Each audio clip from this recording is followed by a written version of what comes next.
Welcome to Psalms Layer by Layer, a project of Scriptura.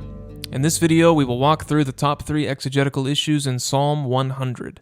These are issues that anyone who's doing serious study of this psalm is going to encounter, and each of these issues impacts how you understand the meaning of the psalm as a whole. In Psalm 100, the top 3 issues are a textual issue in verse 3, the meaning of the phrase le todah in the superscription, and the question of who is the addressee in this psalm. Is it Israel or all nations? The first of our top exegetical issues in Psalm 100 is in verse 3. Specifically, it's in the second line of verse 3. Listen to how the ESV translates this line. It is He who made us, and we are His. Now listen to how the NASB translates this line. It is He who made us, and not we ourselves. Where the ESV has we are His, the NASB has not we ourselves. So according to the ESV's translation, the clause is saying that because it's the Lord who made us, we belong to Him. But according to the NASB, the clause is saying that we did not make ourselves. Rather, it's the Lord who made us. The difference between these two translations comes down to a single Hebrew word, actually a single Hebrew letter. The ESV is reading as its text, Hu asanu velo anachnu. The word lo is a lamed preposition with a third masculine singular suffix, and here it means his, or belonging to him. It is He who made us, and we are His, velo anachnu. The NASB is reading as its text, Hu asanu velo anachnu. Now, if you're just listening to this video, you won't really hear any difference between these two versions of the text, and that's because they sound identical to each other. But in the second version, the one preferred by the NASB, the word lo is spelled differently. It has an aleph instead of a vav, and so instead of being a prepositional phrase, His, or belonging to Him, it's a negative particle, not. It is He who made us, and not we ourselves, velo anachnu. So we have two readings. One is probably original, the other one is secondary. Now you might be wondering which of these readings is found in the Masoretic text. The answer is both. If you look at the Aleppo Codex, or you could look at BHS, and it's basically the same, you'll see that the main text says lo, with an aleph. This is the negative particle, not. But then you'll notice above the aleph, there's a little circle-like symbol. This isn't a vowel or an accent. Instead, this symbol is a kind of footnote, and it's telling you to look in the margin to the right. When you look in the margin, you'll see the word velo with a vav instead of the aleph. This is the prepositional phrase His, or belonging to Him.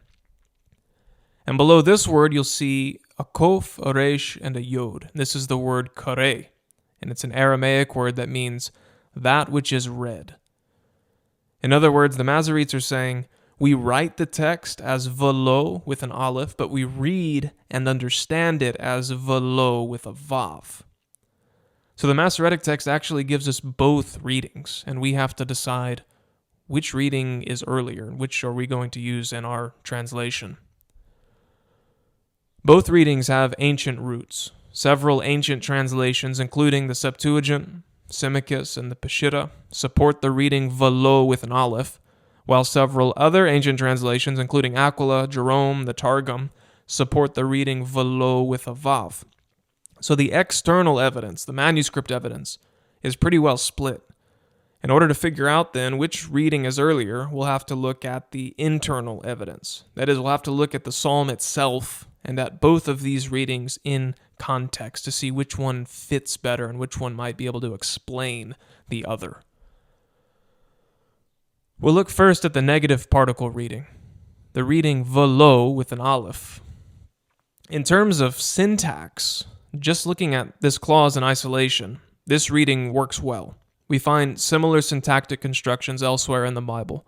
For example, Job 34:33 says, "You must decide, not I. Ata tivchar velo ani."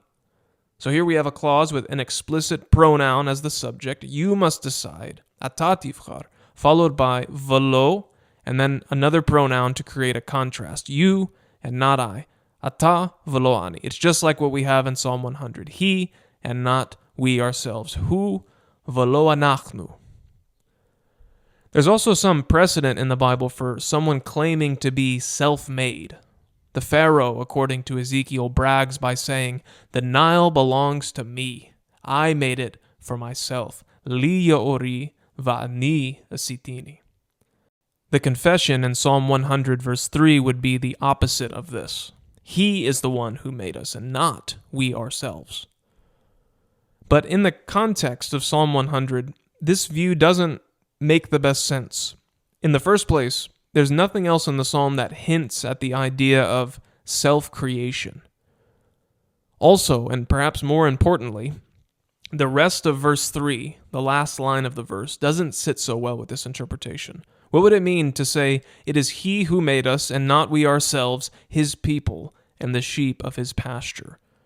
The description of Israel as the Lord's people and the sheep of his pasture doesn't have a clear connection to the denial of self-creation in the previous line. It doesn't flow so naturally.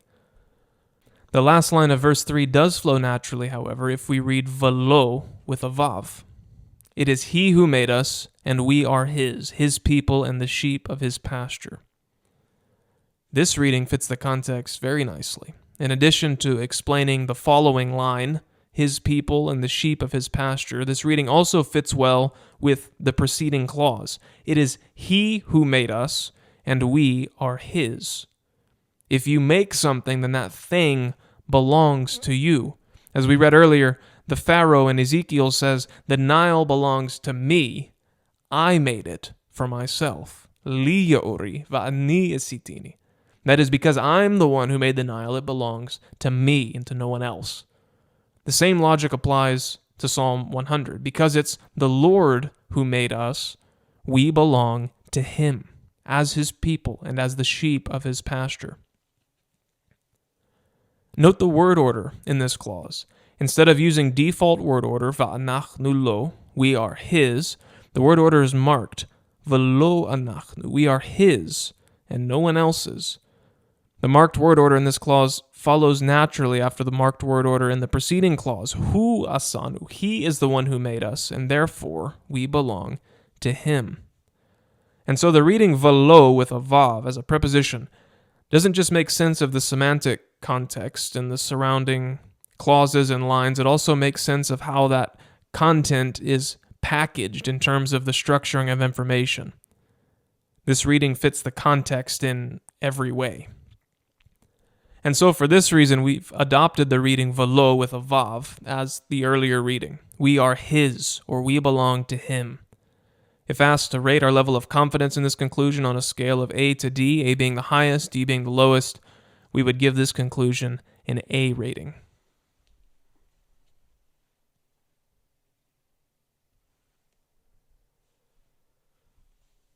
The second issue in Psalm 100 is the meaning of the phrase l'todah in the superscription.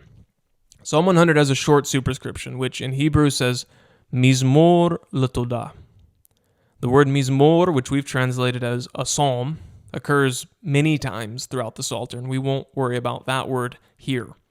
The phrase l'todah, by contrast, doesn't occur in any other superscription. It's part of what makes this psalm unique, and so it's important that we understand it correctly. There are two main options. Both of them are closely related to one another, but there's a meaningful difference. The first option is to understand todah as a thank offering. The RSV, for example, translates this superscription as a psalm for the thank offering. The second option is to understand todah as thanksgiving more generally. The ESV, for example, says a psalm for giving thanks. So rather than being for a specific event in the people's worship, like the thank offering, the psalm is, according to the ESV, for giving thanks more generally. We'll evaluate each of these options one at a time. In support of the thank offering interpretation is the fact that the word todah often refers to a physical thank offering, one of the common sacrificial offerings which the people would offer in worship. For example, Leviticus 22:29 says, "When you bring a thanksgiving offering to the Lord, zevach todah, sacrifice it properly." Or look at Jeremiah 33:11, which mentions the voices of those who bring thank offerings, todah, to the house of the Lord, saying, "Give thanks to the Lord Almighty, for the Lord is good, his love endures forever." This example from Jeremiah not only illustrates that todah can refer to a thank offering which was brought to the temple, this example also suggests that the refrain, "Give thanks to the Lord, for he is good, his love endures forever," was associated with the thank offering. When people brought their thank offerings to the temple, they would sing, "Give thanks to the Lord, for he is good, his love endures forever." Now, this is especially relevant because Psalm 100 concludes with a similar refrain. "Give thanks to him, bless his name, for the Lord is good, his love endures forever." This refrain at the end of Psalm 100 might suggest that the psalm was supposed to be sung in connection with the thank offering. Another piece of evidence in favor of the thank offering interpretation is the temple-related language throughout the psalm. Verse 4, for example, summons the people to enter his gates with thanksgiving and his courts with praise. The reference implies that the people are situated somewhere in or near the temple, the place where thank offerings would have been sacrificed.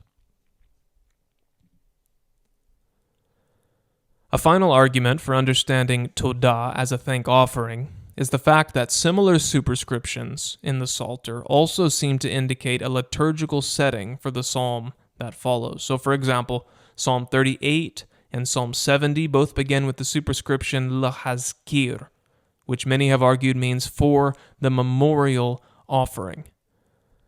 Similarly, the superscription of Psalm 92 says L'yom HaShabbat, for the Sabbath day. These superscriptions are similar to the one in Psalm 100 because they all use a lamed preposition to indicate the purpose of the psalm. And in each case, the purpose is some specific day or event in the worship of the people. There are fairly strong arguments, then, for understanding l'todah in Psalm 100 as for the thank offering. In support of the second view, the view that todah means thanksgiving in general, is the fact that the word todah often has this meaning. In fact, in Psalm 100 itself, the word todah occurs in verse 4 in the sense of thanksgiving. Verse 4 says, "Enter his gates with thanksgiving," todah, his courts with praise. The parallel with the word praise, tahillah, suggests that todah in the first half of the verse refers to thanksgiving and not to a thank offering. Although this is true, that todah in verse 4 refers to thanksgiving, it's also true that the thank offering was in part characterized by thanksgiving. Again, Jeremiah refers to the voices of those who bring thank offerings to the house of the Lord, saying, "Give thanks to the Lord Almighty, for the Lord is good, his love endures forever." Songs of thanksgiving, and an attitude of thanksgiving, in other words, went hand in hand with the thank offering. So the fact that todah in verse 4 refers generally to thanksgiving really works just as well with the thank offering view. So overall, the weight of evidence suggests that the phrase l'todah in the superscription specifies the purpose of the psalm as being for a thank offering. That is, to be sung together with the presentation of a physical thanksgiving sacrifice in the temple. We give this conclusion a B rating. The last issue in Psalm 100 is also the biggest. Who is the addressee of the psalm? The psalm consists of a series of imperatives: shout, serve, enter, acknowledge, enter, give thanks, bless. Who is the group to whom these exhortations are aimed? Who is it that's supposed to shout, serve, enter, and acknowledge that the Lord is God and that we are his people? Who is the we here? The answer to this question could have radical implications, not only for how we understand this psalm, but for how we understand the Old Testament. The arguments around this issue are pretty complex, and we would encourage you to check out the webpage linked in the description below for more information. In this video, we'll try to give a short summary of the issue and a survey of the main arguments involved. One interpretation says that the addressee throughout the psalm is the nations of the earth, the non-Israelite peoples of the world. According to this view, it's the nations who are summoned to enter the Lord's gates, to acknowledge that the Lord is God, the one who made them, the one to whom they belong as his people and the sheep of his pasture. If this is the case, and the nations are the addressee, then as one scholar writes, this is one of the most spectacular theological statements in the Hebrew Bible. The nations are being invited to call the Lord their God and to become part of his people. The argument for this view is pretty straightforward. The psalm addresses itself in verse 1 to all the earth, and all the earth refers to the nations. Therefore, the argument goes, the psalm is addressed to the nations. The premises of this argument are solid. The psalm does, in fact, address itself to all the earth in verse 1. Shout joyfully to the Lord, all the earth, kol haaretz. And this phrase, all the earth, kol haaretz, does, in fact, usually refer to the non-Israelite nations of the earth. For example, Psalm 96, just a few psalms over, says, ascribe to the Lord, O families of the peoples. Ascribe to the Lord glory and strength. Ascribe to the Lord the glory due his name. Bring an offering and come into his courts. Worship the Lord in the splendor of holiness. Tremble before him, all the earth. In Psalm 96, the phrase kol haaretz, all the earth, clearly refers to the nations of the earth, who in verse 7 are also called the families of the peoples, mishpachot amim. So too in Psalm 100, the phrase kol haaretz probably refers to the non-Israelite peoples of the earth, the families of the earth, the families of the peoples. One of the objections to this view is that it would be inconceivable for an Israelite psalm to invite the nations to call the Lord their God and to call themselves his people. So verse 3 says, acknowledge that the Lord, he is God. He made us and we are his people and the flock of his pasture.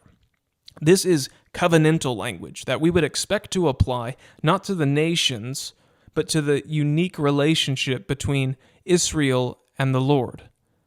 In the Old Testament, it's Israel, not the nations, who belong to the Lord as his people and the flock of his pasture. It would be truly remarkable if the nations were the addressee here, the one saying, he made us and we are his people. And yet, it would not be entirely unexpected or uncharacteristic of the Old Testament. Some of the biblical prophets looked forward to a day when the nations would become part of God's people. One of the clearest expressions of this expectation is in the prophet Zechariah.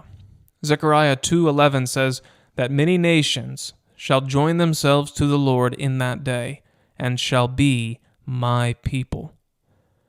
And then the end of Zechariah describes the peoples of the earth going up to Jerusalem to celebrate one of the Israelite festivals. Then the survivors from all the nations that have attacked Jerusalem will go up year after year to worship the King, the Lord Almighty, and to celebrate the festival of tabernacles. So although verse 3 would be a radical statement if it was addressed to the nations, it wouldn't be entirely out of line with what other Old Testament writers were saying, perhaps around the same time when Psalm 100 was written. A more serious objection to the view that the nations are the addressee throughout the psalm is the superscription. As we discussed in the previous issue, the superscription of Psalm 100 seems to indicate that the psalm is for a specific event in Israelite worship, for a thank offering. Now, if the psalm simply began with the words, shout to the Lord all the earth, without any superscription, then we might naturally understand the psalm as a summons to the nations to worship the Lord and join themselves to him as his people.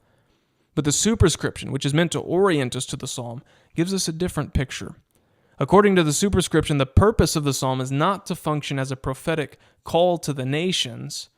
Instead, its purpose is to accompany a specific liturgical event in the life of the people. It was meant to go along with the thank offering And so in reality, it would have been addressed to other Israelites gathered in the temple to offer the thank offering.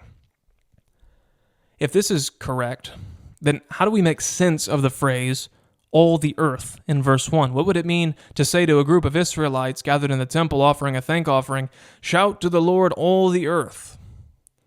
Well, it could be a way of saying, the Lord is worthy of receiving the joyful shouts of all the earth. In other words, the reference to the nations as the addressee could just be a rhetorical device, a way for those who are reciting the psalm to express just how great God is and how worthy He is of praise and thanksgiving. We see this in some other psalms. For example, Psalm 68. Psalm 68 celebrates the Lord's victory over His enemies. In verse 33, the psalmist turns to address the nations. Sing to God, you kingdoms of the earth. Sing praise to the Lord. Now, the psalmist is not actually addressing the nations at this point. The address is rhetorical, and it's a way for the psalm to express the belief that God is worthy of the praise of all the kingdoms of the earth. Reading the opening clause of Psalm 100 in this way, shout to the Lord, all the earth, allows us to account for the fact that all the earth normally refers to the nations, and it allows us to account for the fact that the purpose of the psalm was tied to the Israelite thank offering. So there's a shift between the first imperative, the opening imperative, and the following imperatives. The first imperative, the opening call for the nations to shout to the Lord, is a rhetorical device, a way for the people to express just how great and worthy of praise the Lord is. But then the remaining imperatives, beginning in verse 2, are no longer addressed rhetorically to the nations, but to the people who are gathered there for the thank offering. In conclusion, then, we understand Israel as the actual addressee of Psalm 100. The Israelites who are gathered in the temple for the thank offering are called to worship the Lord, to enter His gates, and to acknowledge that the Lord is God and that they are His people. We give this conclusion a C rating.